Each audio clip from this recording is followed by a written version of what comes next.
అర్థం చేసుకోలేదన్న ఫీలింగ్ వచ్చింది నాకు. కళ్యాణ్ గురించి ఎంత పాజిటివ్గా ఫీల్ అయింది, ఎంత భయంకరమైన బూస్టింగ్ ఇచ్చింది. వెరీ గుడ్ ఎపిసోడ్, భయంకరమైన వీడియో. ఈ వీడియోలో అర్ధరాత్రి గుసగుసల్లో హైలైట్ ఏంటంటే ఈ వారం మొత్తం శ్రీజ, కళ్యాణ్, తనుజ, శ్రీజ, కళ్యాణ్ వీళ్ళ ముగ్గురుదే పై చేయి, వీళ్ళ ముగ్గురు యాంగిలే రైటు. క్లియర్ కట్ క్లారిటీ వచ్చేలాంటి వీడియో. అంటే అలాంటి డిస్కషన్స్, వజ్రాల లాంటి డిస్కషన్స్ 3 జరిగాయి. అన్నిట్లో తనుజ గారే ఉంటారు. ప్రతి డిస్కషన్లో తనుజ గారే సెంటర్గా కూర్చొని ఆ డిస్కషన్ జరిగాయి. కాబట్టి తనుజ గారే తమ్ముళ్ళు మొత్తం ఉన్నారు, మనం ఏమి చేయలేము. ఆ డిస్కషన్ మొత్తం తనుజ గారే ఉన్నారు. కళ్యాణ్, తనుజ, శ్రీజ, ఇమాన్యుయల్, దివ్య వీళ్ళ 5 మంది మధ్యలో జరిగిన డిస్కషను వజ్రం లాంటి డిస్కషన్. ఈ సీజన్ను మార్చబోయే లాంటి డిస్కషన్స్ అనమాట. అంటే ఈ పర్టికులర్ వీక్లో వెనక ముందు ప్లాన్లు ఏమి జరిగాయి, ఎవరి ప్లాన్ రైట్, ఎవరి ప్లాన్ రాంగు, దాంతోపాటుగా దానికి ముందు వారంలో ఎవరి ప్లాన్ రైట్, ఎవరి ప్లాన్ రాంగు అనేది, కళ్యాణ్ రిలేటెడ్గా టార్గెట్ ఎక్కడ జరుగుతుంది, శ్రీజ రిలేటెడ్ టార్గెట్ ఎలా జరుగుతుంది అనేది ఈవిడ తనుజ గారు వర్షన్లో కూడా ఒక క్లారిటీ ఇచ్చింది. అండ్ సూపర్ స్వామి భలే ఉంది అనిపించింది నాకు వీడియో. స్టెప్ బై స్టెప్ నీట్గా చెప్తాను. ఎవరైతే మన వీడియోలు చూస్తున్నారో గుర్తు చేసుకుని ఏడుస్తుంది. ఇది అయిపోయింది. ఈ కాన్వర్జేషన్ తర్వాత రీతు కళ్ళు తెరిచి బెడ్ ఎదురుగా అక్కడ అని అడగడానికి ట్రై చేసింది. అడగడానికి వెళ్ళినప్పుడు ఆడదాం మర్దం వెళ్ళి అని అడగడానికి నేను వెళ్ళినప్పుడు వాడు ఏం అడిగాడో తెలుసా? ఒకవేళ సేవ్ అయ్యే ఛాన్స్ ఇద్దరిలో వస్తే, మన ఇద్దరిలో ఒకరు సేవ్ అయ్యే ఛాన్స్ వస్తే ఎవరికి సపోర్ట్ చేస్తావు, నువ్వు తీసుకుంటావా నాకు ఇస్తావా అని కళ్యాణ్ అడిగాడు. ఫస్ట్లో అడిగాడు. అది మనకి ఎపిసోడ్లో చూపించలే, లైవ్లో కూడా చూపించలే. అడిగాడంట. అడిగితే నేనేం చెప్పానంటే నాతో ఆడితే నీకే చేస్తా అనిందంట. ఏమని? ఒకవేళ నాతో ఆడితే మనిద్దరం పేరైతే సేవ్ మన ఇద్దరు అయ్యే ఛాన్స్ వస్తే నిన్నే సేవ్ చేస్తానందట. ఇక్కడ కళ్యాణ్ది ఏమీ తప్పు లేదు అనడానికి ఒకే ఒక కారణం ఏంటంటే, కళ్యాణ్ ఆ సేవింగ్ కోసం ట్రై చేస్తున్నట్టు రీజన్ ఏంటంటే, దాన్ని తప్పు కూడా పట్టలేమంటే, అతను హౌస్లోకి వచ్చిన తర్వాత ప్రియాతో పాటు తను నిలబడ్డాడు. ప్రియాతో పాటు వాళ్ళిద్దరిలో ఒకరు వెళ్ళిపోతారని ప్రియాతో పాటు డేంజర్ జోన్లో నిలబడి వచ్చాడు. ఆ రోజు ఏడ్చాడు. ఆల్మోస్ట్ ప్రియాతో ఏడ్చాడు. బయటకు వచ్చిన తర్వాత ఏడ్చాడు. ఎందుకు? అరే నేను ఆల్మోస్ట్ వెళ్ళిపోబోయానే అని. తను ఎక్కడి నుంచి సిచ్యువేషన్లో వచ్చాడు, జాబులు మానేసి వస్తానని ఏదేదో ఇంటర్వ్యూలో చెప్పుకున్నాడు కదా. అలాంటి సిచ్యువేషన్ నుంచి వచ్చినప్పుడు, డేంజర్ జోన్ లాగా వెళ్ళినప్పుడు ఆ భయం అనేది ఉంటుంది కదా. ఇప్పుడిప్పుడే గేమ్ మారుతుంది. అలాంటప్పుడు వైల్డ్ కార్డ్స్ కూడా వస్తున్నారు అన్నప్పుడు ఈ టైంలో నేను వెళ్ళిపోతానేమో అనే భయం ఉండదు. డేంజర్ జోన్లో వెళ్ళొచ్చినోడు సేవ్ అవ్వాలా? ఎక్కువ ఓటింగ్ పడుతూ తనుజ గారి నార్మల్గా నడుస్తుంది, ఫ్యాన్ ఫాలోయింగ్ కూడా ఎక్కువ ఉందని అందరికీ తెలిసిన వాళ్ళు తనుజ గారికి ఇవ్వాలా? డేంజర్ జోన్లో నుంచి వెళ్ళొచ్చినాడు తనుజ గారికి కూడా తెలుసుగా. మరి సేవ్ చేస్తారని మాటిస్తే తప్పేంటి? సేవ్ చేయడానికి అతను సెల్ఫిష్గా నిర్ణయం తీసుకోనని బిగ్ బాస్ చెప్పినప్పుడు, అతను సెల్ఫిష్గా అడిగినప్పుడు డైరెక్ట్గా అడిగి తప్పేంటి? ఇక్కడ కళ్యాణ్ ఏం తప్పు ఉంది? ఇంకా బ్రెయినే ఉంది. ఎందుకంటే సెల్ఫిష్గా ఇక్కడ శ్రీజ కానీ కళ్యాణ్ కానీ తోపు తురుంకాన్లాగా ఆడారు ఈ వీక్లో. ఎందుకంటే బిగ్ బాసే చెప్పాడు సెల్ఫిష్గా డెసిషన్ తీసుకున్నాడు. వాళ్ళు సెల్ఫిష్గానే ఆలోచించి డెసిషన్ తీసుకున్నారు. సెల్ఫిష్గా ఆలోచిస్తున్నామని చెప్పి కూడా కళ్యాణ్ అండ్ శ్రీజ కూడా తనుజాతో డైరెక్ట్గా చెప్పారనేది ఈరోజు కాన్వర్జేషన్లో తనుజానే యాక్సెప్ట్ చేసింది. వాళ్ళు డైరెక్ట్గా చెప్పారు మేము సెల్ఫిష్గానే ఉన్నాం అంటే. ఆవిడ కూడా అదే అనింది, నేను సెల్ఫిష్గానే ఉన్నానని. ఆ రోజు డిస్కషన్ అంటే నేను కూడా సెల్ఫిషే, నువ్వు స్ట్రాంగ్ ప్లేయర్ కాబట్టి నాకు ఎవరు లేరు అక్కడ, ఓన్లీ సుమన్ అన్న నువ్వే ఉన్నావు, శ్రీజ ఉంది. సో నువ్వు స్ట్రాంగ్ ప్లేయర్ కాబట్టి నీతో స్ట్రాంగ్ ప్లేయర్తో ఆడితే నేను కూడా సెల్ఫిషే కదా, సెల్ఫిష్గా అనుకుంటున్నాను నీ ఇలాంటి స్ట్రాంగ్ ప్లేయర్తో ఆడాలని. సో నాకు కూడా సెల్ఫిష్గానే ఉంది, ఓకే మనతో ఆడదామని యాక్సెప్ట్ చేసిందంట. దాన్ని ధైర్యంగా చెప్తుంది తనుజ గారు. ఇంకా ఏం చెప్పిందంటే, లోపలికి వచ్చిన వాళ్ళకి క్యాప్టెన్సీ టాస్క్ పెడతారేమో అని అన్నాడు. ఒకవేళ సేవ్ అయ్యి వచ్చిన వాళ్ళు క్యాప్టెన్సీ టాస్క్ పెడతారేమో, నేను కూడా క్యాప్టెన్ అవ్వాలని ఉంది అనేసి కూడా అడిగాడు. అడిగితే ఇందాక అడిగాడు, అందుకని ఇచ్చేశాను. గేమ్లో నేను వాడు ఇద్దరం బెస్ట్ ఇచ్చాం కదా, సో ఆడికి కూడా అర్హత ఉందనేసి ఇచ్చేశాను, అది జరిగింది అనేసి ఇమ్మాన్యుయల్కి చెప్తుంది. లోపల సేవ్ అవ్వడానికి ఇద్దరు డిస్కస్ చేసుకున్నప్పుడు కళ్యాణ్కి ఇచ్చింది, ఎందుకు ఇచ్చాను అనేది ఈ డిస్కషన్లో తనుజ గారు చెప్తున్నారు ఇమ్మాన్యుయల్కి. అప్పుడే దివ్య గారు వచ్చి ఆవిడ కూడా కూర్చొని డిస్కషన్ ఏం జరిగిందంటే, దివ్య హక్ చేసుకుంది, ఇలా తల దగ్గర ఇట్లా హక్ చేసుకుంటారు. హక్ చేసుకుని తనుజ చాలా చాలా బాగా ఆడేవరా, I'm very proud of you, నిన్న నైట్ నుంచి ఏం తిన్నావు ఏం చేసావు కానీ భలే ఆడుతున్నావు టాస్క్లు అంటే, అవును బాగా ఆడుతున్నామని ఇమ్మాన్యుయల్ అన్నారు, పొగుడుతున్నారు. ఇక్కడ నుంచి పర్ఫెక్ట్ డిస్కషన్ స్టార్ట్ అయింది. తనుజ గారు ఏమన్నారంటే, ఇప్పుడు కూడా వాడు కళ్యాణ్ గురించి చెప్తూ ఇప్పుడు కూడా వాడు అదే అన్నాడు ఈ డిస్కషన్లో, మొన్న అన్నా కదా, మొన్న చెప్పినట్టే సేవ్ నువ్వు మాట ఇచ్చావు కదా అన్నట్టుగా డిస్కషన్ స్టార్ట్ చేశాడు. ఆర్గ్యూ చేయాలని నాకు అనిపించలేదు, ఎందుకంటే నేను నిజంగానే మాటిచ్చాను కాబట్టి ఆర్గ్యూ చేయాలని అనిపించలేదు అనేసి వాడికి ఇచ్చేశాను అనేసి డైరెక్ట్గా చెప్పేసింది క్లియర్గా. దివ్య ఏమన్నదంటే, నీకు క్యాప్టెన్ అవ్వాలని ఉంటుందిగా, మరి నువ్వేంటి నువ్వు క్యాప్టెన్ అవ్వా అనగానే తనుజ, అవును కానీ నేను మాట ఇచ్చా కదా. బంగారం స్వామి, నిజంగా ఇప్పుడేం చూసారు, ఇంకా ముందు చూడండి షాక్ అయిపోతారు, ఏరా తనుజ ఇంత మంచిదా అని. బంగారం స్వామి. ఆ తర్వాతలా అవును కానీ నేను మాట ఇచ్చా కదా. ఇమాన్యుయల్ ఏమంటారంటే, ఇమాన్యుయల్ దివ్య ఇద్దరు ఒకేసారి స్టార్ట్ చేసి, అసలు నీతో టీమప్ అయ్యిందే దానికోసం వాడు అని స్టార్ట్ చేస్తారు. వీళ్ళకి అంతా తెలుసు, బిగ్ బాస్ సెల్ఫిష్గా ఆలోచించమని తెలుసు. అక్కడ మిగిలి ఉండేది ఓన్లీ శ్రీజ, ఇతను, ఆ తర్వాత సుమన్ శెట్టి గారు, తనుజ అని తెలుసు. వీళ్ళకి అన్నీ తెలిసే ఓన్లీ కళ్యాణ్ మీద కోపం, శ్రీజ మీద కోపంతో వీళ్ళందరూ ఎల్లగక్కే ఆ విషయం ఏదైతే ఉందో నిజంగానే నాకు చిరాకు దొబ్బుతుంది. అక్కడ వీళ్ళందరూ టీమప్ అయిపోయారు. దివ్య గారు, భరణి గారు టీమప్ అయిపోయారు. ఆ పక్క సంజన గారు, ఫ్లోరా గారు టీమప్ అయిపోయారు. డెమాను, రీతు టీమప్ అయిపోయారు. అక్కడ మిగిలింది ఎవరు? ఎవరిని ఎర్రిపప్పలు చేస్తున్నారు ఇక్కడ? చూడట్లేదు లైవ్. అక్కడ మిగిలి ఉండేది ఎవరు? శ్రీజ, కళ్యాణ్, తనుజ అండ్ సుమన్ శెట్టి గారు. మరి తనుజ గారికి స్ట్రాంగ్ ప్లేయర్ కావాలి కదా, ఎవరున్నారు అక్కడ? ఇంకా బాత్రూంలో వీళ్ళు వెళ్ళి కళ్యాణ్, శ్రీజ వెళ్ళి డెమాన్ నువ్వు శ్రీజాతో ఆడరా, నేను రీతుతో ఆడతా అని కూడా అనుకున్నారు. వాళ్ళు ఒప్పుకోవాలి, మేము ఇద్దరం ఆడతామన్నారు. ఇక్కడ నీతో ఆడిందే అందుకంటారు. మీరందరూ గ్రూపులు అయిపోయి ముందే ఫామ్ చేసి తనుజ గారిని ఒంటరి చేస్తే తనుజ వెళ్ళి అడిగినందుకే కళ్యాణ్ కలుసుకున్నాడు. భరణి గారు కూడా వచ్చి రిక్వెస్ట్ చేస్తేనే కళ్యాణ్ కలుసుకున్నాడు. మరి ఏంటి ఆడిందే అందుకోసం అంటే డైరెక్ట్గా చెప్పాడు కదా కళ్యాణ్. అతనికి కూడా చెప్పాడు కదా, డైరెక్ట్గా చెప్పాడు కదా. మోసం ఏముంది అక్కడ? డైరెక్ట్గా ఆ రోజే చెప్పాడంట తనుజకి, నువ్వు సేఫ్ చేస్తావా నన్ను ఒకవేళ వస్తే అని. ఎవరిని చేస్తావు? నిన్నే చేస్తానంట. యాక్సెప్ట్ చేసింది.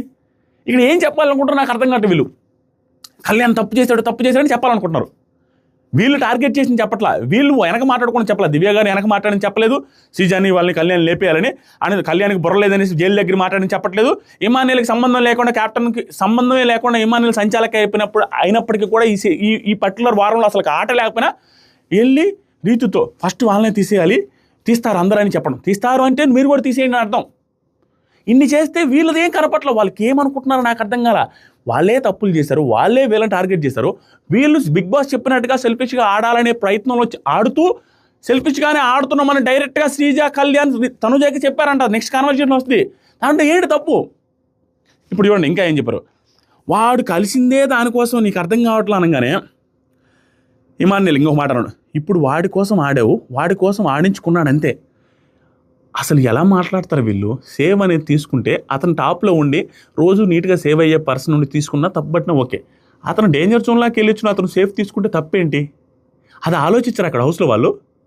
నెక్స్ట్ వచ్చేసరికి అండ్ ఇంకొక యాంగిల్ కూడా చెప్తా వినండి. ఆ తనుజ గారిని తప్పు పట్టడం, తనుజ గారిని తక్కువ చేయడం కాదు. ఇద్దరు టాస్కుల్లో టీంలో పాయింట్లు వస్తే ఎక్కువ పాయింట్లు ఎవరి వల్ల వచ్చాయి? ఫస్ట్ 100 పాయింట్లు ఇతని వల్ల వచ్చాయి. రెండో గేమ్లో ఇద్దరు కలిసి ఆడారు, 50 పాయింట్లు వచ్చాయి. 150 పాయింట్లు నిన్న మొన్న ఇసుకలో ఆడింది అతనే, ఆవిడ కూడా ఆడారు.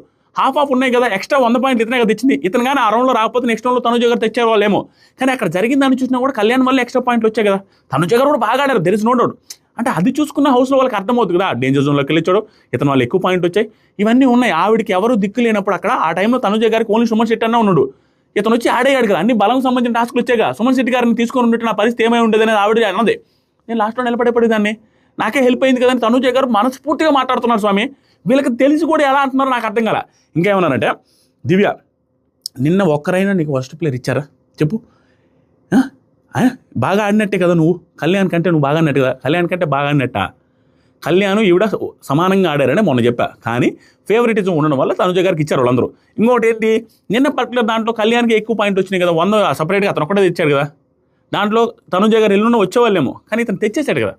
అది చూసి కూడా ఎలా అంటారో నాకు అర్థం కాల. ఓన్లీ అతని మీద కోపం ఎందుకనేది నాకు అర్థం కావట్లా. ఇంకా ఒక పాట, ఇమాన్యుల్ కంటెండర్ ఇస్తే నువ్వు టీమప్ అవ్వడం ఎందుకు అసలు?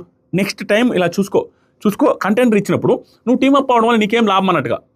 ఓకే ఆ మాట అన్నాడు, నేను దానికి ఆల్రెడీ చెప్పా. ఈవిడ ఇచ్చింది కంటే మాట ఇచ్చింది కాబట్టి ఇచ్చింది, అండ్ అతను డేంజర్ జోన్లో ఉండి వచ్చింది కాబట్టి ఇచ్చింది. తర్వాత ఇంకో మాట తనుజ ఏముంటుందంటే, కరెక్టే ఏమో మాట ఇచ్చా కదా, తెలిసే ఇచ్చే కదా, దాని గురించి తప్పుకోలేదు కదా. నెక్స్ట్ ఇంకో మాట ఇమాన్యుల్, లాస్ట్లో ఎవరు బెస్ట్ పర్ఫార్మెన్స్ ఇచ్చారో అది చూద్దాం, అప్పుడు అనాలి. అది చూద్దాము అప్పుడు అందాము, బెస్ట్ పర్ఫార్మెన్స్ని బట్టి ఇద్దామని అనాలి. బెస్ట్ పర్ఫార్మెన్స్ని బట్టి చూసుకున్నా కూడా కళ్యాణ్ ఏమో తక్కువ ఆడలేదు కదా, ఆ రకంగా చూసుకోవచ్చు కదా. కళ్యాణ్ అసలు ఆడకపోయి కళ్యాణ్ వాళ్ళ పాయింట్ రాకపోతే తనుజ గారు ఇచ్చిన వీళ్ళు అడిగినా ఓకే, ఎలా అడుగుతున్నారనేది నాకు అసలు డౌటే. మీకు అనిపించట్లేదా? కింద కామెంట్ చేయండి. నేను చెప్పేది నిజాలు కాదా, నేనేమన్నా వేరే రకంగా చెప్తున్నాను, మీకు అలా అనిపించట్లేదా? కింద కామెంట్ చేసి చెప్పాలా, నాకు అర్థం అవ్వాలిగా. నెక్స్ట్ వచ్చరికి దివ్య థాట్ కరెక్టే కానీ ఒప్పుకోకూడదు, నువ్వు అప్పుడు ఆ టైంలో ఒప్పుకోకూడదు అన్నట్టు. కానీ దానికి ముందు తనుజ ఏమంటుందంటే, ఫస్ట్ బిగ్ బాస్ సెల్ఫిష్గా ఆలోచించండి అన్నారు, సెల్ఫిష్గా ఆలోచించండి అన్నారు, మీ గురించి మీరు ఆలోచించుకున్నాడు, ఒకరిని తీసుకో అన్నారు. అప్పుడు నాకు ఆప్షన్ లేదు, ఇంకా సుమన్ అన్న ఒక్కడే ఉన్నాడు అక్కడ. తీసుకున్నా కూడా నా ప్లేస్ అదే కదా ఉంటుంది. సుమన్ అన్నతో నేనున్న లాస్ట్ ప్లేస్లో ఉండేవాడిని, ఇప్పుడు ఇంకా బెటర్ ప్లేస్లో బికాస్ ఆఫ్ కళ్యాణ్ ఉన్నా కదా, నాది సెల్ఫిషే కదా అని క్లియర్గా చెప్తున్నా ఆవిడ. అప్పుడే ఆపాలి వాళ్ళు. నెక్స్ట్ ఇంకో మాట, ఇమాన్యుల్ గెలిచినా నువ్వు అండ్ సుమన్ అన్న ఇద్దరు ఇక్కడే ఉన్నారుగా, మరి గెలిచిన నువ్వు సుమన్ అన్న ఇక్కడే ఉన్నావు. ఇది ఎంత ఇలాజికల్ అంటే, ఇక్కడ ఉన్నారు సరే, జనాల్లో పర్ఫార్మెన్స్ ఎట్టిపోయింది, టీం అయ్యి ఉండి సెకండ్ ప్లేస్లో వచ్చిన ఆ బూస్ట్ వస్తుంది కదా, జనాల్లో ఆ ఫీలింగ్ వస్తుంది కదా, వీళ్ళు సెకండ్ ప్లేస్లో ఉన్నారని. సుమన్ అన్నకి అది రాదు కదా. నెక్స్ట్ వచ్చేసరికి దివ్య, ఒకటి చెప్తా విను, నీకు ఎప్పుడు ఏమైనా అనిపించినా, డౌట్గా అనిపించినా నా దగ్గర ఇమానుయేల్ దగ్గర అయినా వచ్చి మాట్లాడచ్చు. నీకు ఏదైనా డౌట్ వస్తే, ఐడియాలు రాకపోతే మమ్మల్ని వచ్చి అడుగు, మా డెసిషన్ తీసుకో, మేము కూడా మీకు సలహా ఇస్తామన్నట్టు చెప్తున్నారు. తనుజ గారికి సలహా తీసుకునే ఇది ఉంది, బ్రెయిన్ ఉంది అని ఈరోజు నాకు క్లియర్గా అర్థమైపోయింది. వీళ్ళ ఎవ్వరు సలహాలు తీసుకోవాల్సిన అవసరం లేదు, ఆవిడకి ఫుల్ ఆఫ్ క్లారిటీ ఉంది, అన్నిట్లో క్లారిటీ ఉంది. ఏట్రా ఎప్పుడు ఎక్స్ప్రెస్ చేయలేదు, ఎంత క్లారిటీ ఉందో తనుజ గారికి అనిపించింది. నెక్స్ట్ సిచ్యువేషన్ చూడండి, మీకు అర్థమవుద్ది. అన్న తర్వాత ఇమానుయేల్ కూడా అంటాడు, తనుజ నువ్వు అన్నావుగా వాళ్ళిద్దరూ పేరప్ అయితే ఒకవేళ వాళ్ళకే వెళ్తాదేమో అనుకున్నారేమో తెలియదు, కానీ కళ్యాణ్ నా దగ్గరికి వస్తా అన్నాడు, నా దగ్గరికి వస్తా అన్నాడురా అన్నావుగా, నాతో ఎవరికి చెప్పొద్దు అన్నావుగా. అదే ఇమానుయేల్ తనుజ చెప్తున్నాడు. తనుజ వెళ్ళి ఇమానుయేల్తో కూడా చెప్పిందంట. ఏమని? ఇమానుయేల్తో ఏం చెప్పిందంటే, తనుజతో అన్నారు వాళ్ళిద్దరు, శ్రీజ అండ్ కళ్యాణ్ అన్న మాటల్ని తనుజ శ్రీజ కళ్యాణ్ తనుజతో అన్న మాటలు ఆ రోజే తనుజ వెళ్ళి ఇమానుయేల్తో చెప్పిందంట. ఏమని? వాళ్ళిద్దరు అంటే శ్రీజ అండ్ కళ్యాణ్ పేరప్ అయితే ఒకవేళ వాళ్ళకే వెళ్తాదేమో, పేరప్ అయితే వాళ్ళనే టార్గెట్ చేస్తారేమో అనుకున్నారేమో తెలియదురా, కానీ కళ్యాణ్ నా దగ్గరికే వస్తా అన్నాడు. అదే కళ్యాణ్ తనుజ దగ్గరికి వస్తా అన్నాడు, నాతో అన్నావు కదా, ఆ రోజు అన్నావు కదా, చెప్పొద్దని కూడా అన్నావు కదని, చెప్పొద్దు అన్నాడు. కానీ ఇమానుయేల్ అందరితో కూడా అన్నాడు, అది ఇండైరెక్ట్గా అందరితో, రీతుతో, వీళ్ళందరితో కూడా డిస్కషన్లో బయటపడ్డాడు. ఏంటి వాళ్ళిద్దరిని తీసేస్తాను అనుకుని వెళ్ళాడు, అసలు ప్లాన్లు వేరలేదు అన్నట్టుగా చెప్పాడు. తర్వాత వచ్చేసరికి తనుజ వాడు ఏమన్నాడంటే, ఆ రోజు నేను వాడిని సెల్ఫిష్ అంటే నీకు ఎలాంటి పార్ట్నర్ కావాలి నువ్వే డిసైడ్ అవ్వు, నీ ఇష్టం అంటూ అటైనా వెళ్ళు ఇటైనా వెళ్ళు అన్నాడు. వాడు ఏమన్నాడంటే, నీ ఇష్టం, నీకు పార్ట్నర్ ఎలా ఉండాలి, అక్కడ సుమన్ అన్న ఉన్నాడు, నేనున్నాను, నేను కావాలా సుమన్ అన్న కావాలా, నువ్వు అట్టెళ్ళినా నాకు ఓకే, ఇట్టెళ్ళినా నాకు ఓకే, నీ ఇష్టం అని కూడా నాకే ఇచ్చాడు ఆప్షన్ అని. అప్పుడు ఈవిడేం చెప్పారు, నేను సెల్ఫిష్గా డెసిషన్ తీసుకున్నా, నాకు స్ట్రాంగ్ అపోనెంట్ కావాలి, స్ట్రాంగ్ పార్ట్నర్ కావాలని నేను కూడా సెల్ఫిష్గా ఆలోచించే కదా కళ్యాణే కావాలనుకున్నా. అక్కడ అతను సెల్ఫిష్, నేను సెల్ఫిష్, బిగ్ బాస్ చెప్పినట్టు ఇద్దరు సెల్ఫిష్గా ఆలోచించుకున్నది అంటే తప్పేముందని అడిగింది. అప్పుడైనా ఆపలాడు, ఇంకా ఆపలా. తర్వాత తనుజ తనేమో టార్గెట్ ఉండదు అనేసి సెల్ఫిష్గా ఆలోచించుకున్నాడు, నేనేమో స్ట్రాంగ్ ప్లేయర్ కావాలని సెల్ఫిష్గా ఆలోచించుకున్నాను, ఏముంది తప్పు అన్నాడు. తర్వాత ఇమానుయేల్ నానా అవతల వాడు ఎండింగ్ వరకు థింక్ చేసి ఆడాడు, అప్పుడు అడగాల్సింది మమ్మల్ని అంట. ఎండింగ్ వరకు థింక్ చేసి అవతల వాడు ఆడాడంటే కళ్యాణ్, ఈవిడ ఎండింగ్ వరకు థింక్ చేసే కదా ఆటలు అన్నింటిలో బాగా ఆడుకుంటూ వస్తాం, స్ట్రాంగ్ అవుతాం, స్ట్రాంగ్ ప్లేయర్తో పెట్టుకుంటే మనం ఎక్కువ టాస్క్ ఆడొచ్చు, గెలవచ్చు అనే ఉద్దేశంతో ఈవిడ ఎండింగ్ వరకు ఆలోచించుకున్నారు. అదేముంది. నెక్స్ట్ ఏంటి, ఇమానుయేల్ ఆ రోజు చెప్పుంటే ఇలా జరగనిచ్చేవాడినే కాదు, నేను అస్సలు తప్పు చేసేవాన్నట్టుగా చెప్తున్నాడు. తర్వాత దివ్య ఆ రోజు వాళ్ళు టీం ఎందుకు డివైడ్ అయ్యారు అంటే దీనికోసం రీజన్ నీకు అర్థం కావట్లేదు, ఆ రోజు అయిందే దీనికోసం, అది ఆవిడకి అర్థమైంది. దానికి తనుజ దివ్య ఇమానుయేల్తో మీరే నన్ను అవాయిడ్ చేస్తున్నారు, నేను చెప్పదాం అనుకుంటే మీరు నాతో అసలు మాట్లాడితే కదా మీకు వచ్చి సజెషన్ తీసుకోవడానికి కూడా. అప్పుడులా తనుజ ఫస్ట్ గేమ్లో ఎందుకు అలా చేశా అంటే, వాళ్ళు గేమ్ అనగానే మీ దగ్గరకు వస్తున్నారు వాళ్ళు, రీతు అండ్ డిమాన్ ఫస్ట్ గేమ్లో ఎందుకు చేశాను